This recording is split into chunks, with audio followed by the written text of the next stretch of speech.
Okay, we are showing how to make one object chase another, so I'm going to start a new project, and I'm going to pull out my default object of an ellipse, and maybe I'll have a star, which is going to chase the ellipse, or vice versa.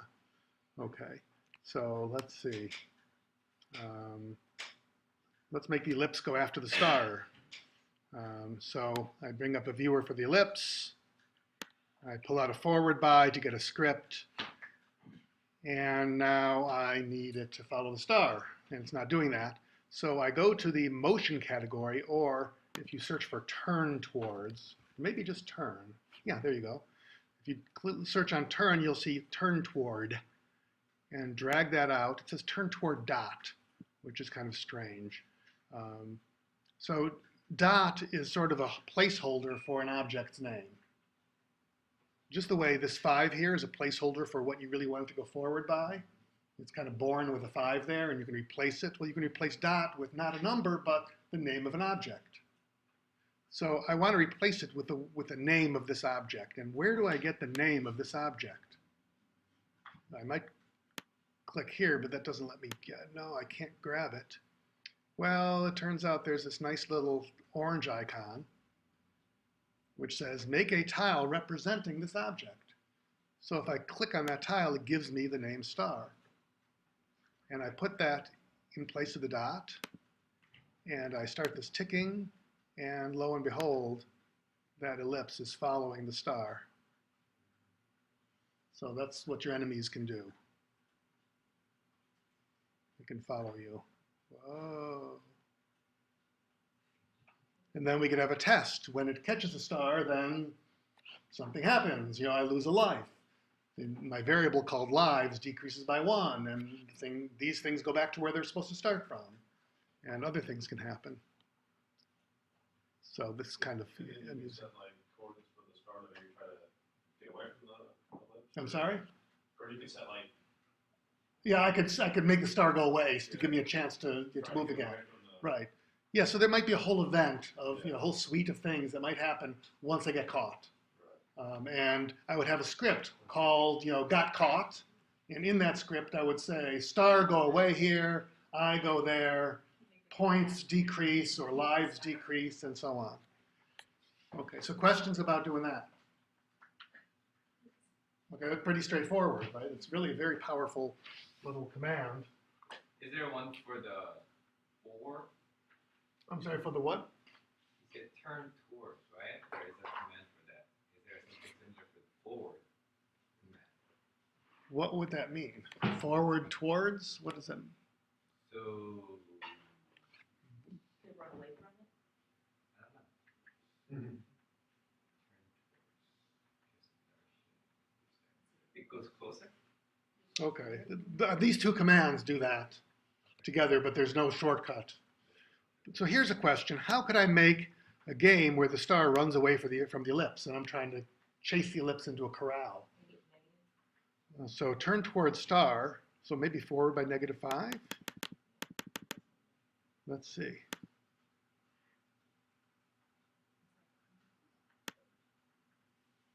Very good. So imagine that I've got a dozen ellipses. Where am I? Let me stop. Imagine that I have a dozen ellipses. Oops. How come I can't? There we go.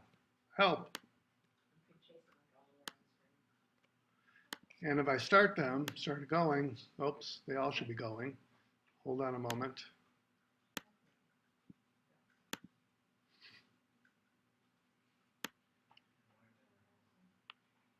They're all running away from me. So imagine these are little sheep, and I've got controls for my little dog, which is the ellipse. And I need to herd them into a corral, and they can't get outside the corral once they're in, or it becomes hard because there's only a little opening. Right? So now I've got a really cute game. Right? Okay. Or you could even, you don't even need a little sheep. You could just drag the, oh wait, where's the star? You could just drag the star around, right? Right, so All right, so I could very easily, oh, let me toss that. That's not what I wanted to do. I could very easily create some barriers. Whoops, again, that's not what I wanted to do. I could create some barriers like this and like this. Oops.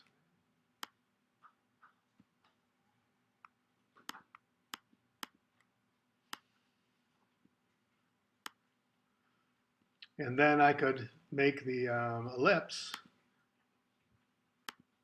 oops, test if its color sees, if the ellipse is yellow color, sees the blue color, then it should go back by maybe -10, or go forward by -10. And so now if my ellipse gets put in here, whoops, oh, it's kind of going backwards, isn't it?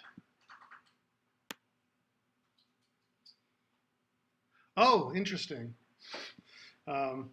It's not actually moving forward now. Remember, it's moving backwards. Its direction of motion is always backwards because of this. So if I make this 10, then I'll get the barrier behavior that I'd like. And now I've got a little corral, and I can try chasing these guys into it, and this one too. Get in there, you. Oh no, you come back. Okay, oh, come on. Okay, anyways, you get the idea. So very, very simple game, real fast. Okay, let's look at mouse tracking. So we're doing on time. We're doing well. Okay, so you might want to wonder how you can make an object track the, I'll just keep going. I can make a new project. I want to make a paddle that follows left and right as my mouse goes left and right. Because I want a fast-paced Pong-like game. Okay, so there's my paddle, and I'm going to bring up a viewer for it, and I'm going to simply set its X to be whatever the mouse's X is. And so when I move this back and forth, it will go back and forth. So how do I find out what the mouse's X is? Well, it turns out in the world's viewer, there's something called mouse's X, I think. Mouse's X. So paddle's X equals, or becomes mouse's X. Go. There we go. It's that easy. Now, here's something to be worried about. Let me stop this for a moment. I could also track the paddle's Y. I can make that equal to the mouse's Y.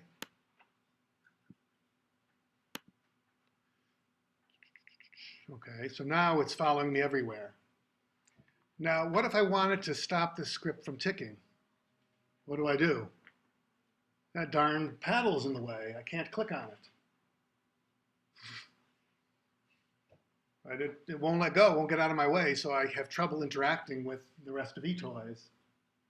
So I left this viewer up so that I know I could kind of sneak behind it. I could sneak in front of it, and now I could go and stop the script from ticking. There, and now I've got my cursor back. But there's a warning that if you make something track the mouse exactly, you might have trouble clicking on something else.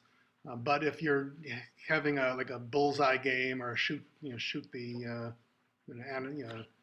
carnival, shoot the ducks game or whatever, you might want to paint something which is hollow in the middle for that reason. So, for example,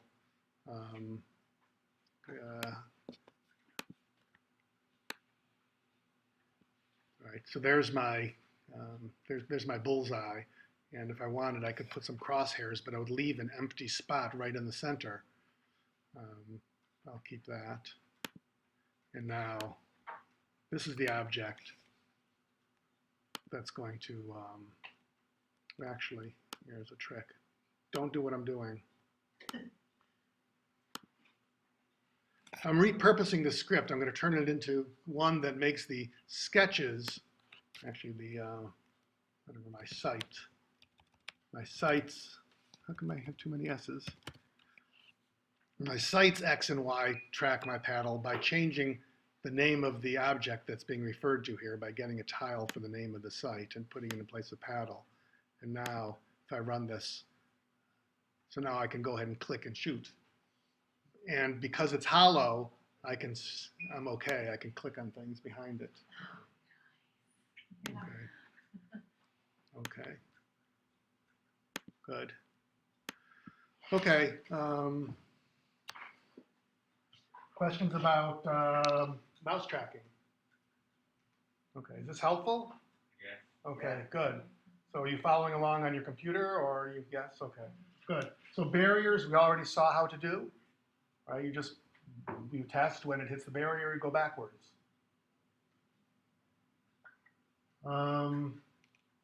Execute conditions. What was that? Oh, so right now we've got scripts that tick, and we've got scripts that don't tick, and maybe we execute them once. But you can make it so that scripts execute upon certain events happening. So if you take a look at, let me go back to, which project did I have here? No. So I'll just make a whole new project. Let me grab an ellipse. And I'm going to bring up a viewer for it. I'm going to tell it to go forward by a random amount. Random number. Where's random numbers? Nope, not up there. They are in here. Random number, let's say 50. Okay. Now if I start this ticking, it's going to start jumping. It's going to start jumping forward like that, right? Stop. If I click it once, it's going to jump forward by some random amount between 1 to 50. But what if I want it to jump whenever I mouse over it? Well, if you hold down the cursor where it says ticking or paused or normal, you'll see there's all these other conditions here. So you can say that it should execute when the mouse enters it, just as you enter it, or when you leave it, or when you click on it. When the mouse, actually there's two conditions on clicking, when you mouse down on it or when you mouse up on it, because there's two parts of a click, down and up. So I'm just going to do mouse enter. So now this will execute when the mouse enters it, so let's watch. Now if I hold it there, whoops, if I can, it only entered once, right? So I have to enter again. Okay, so I can kind of nudge it along.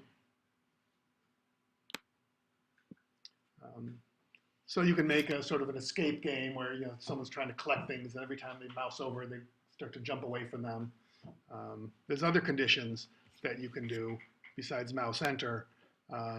Mouse leave, if the mouse enters dragging something. Opening and closing are used for books. So when you open a book page, you can have something start to happen, or when you close a book page, you can have something start. So the other thing that you can do is, let's see,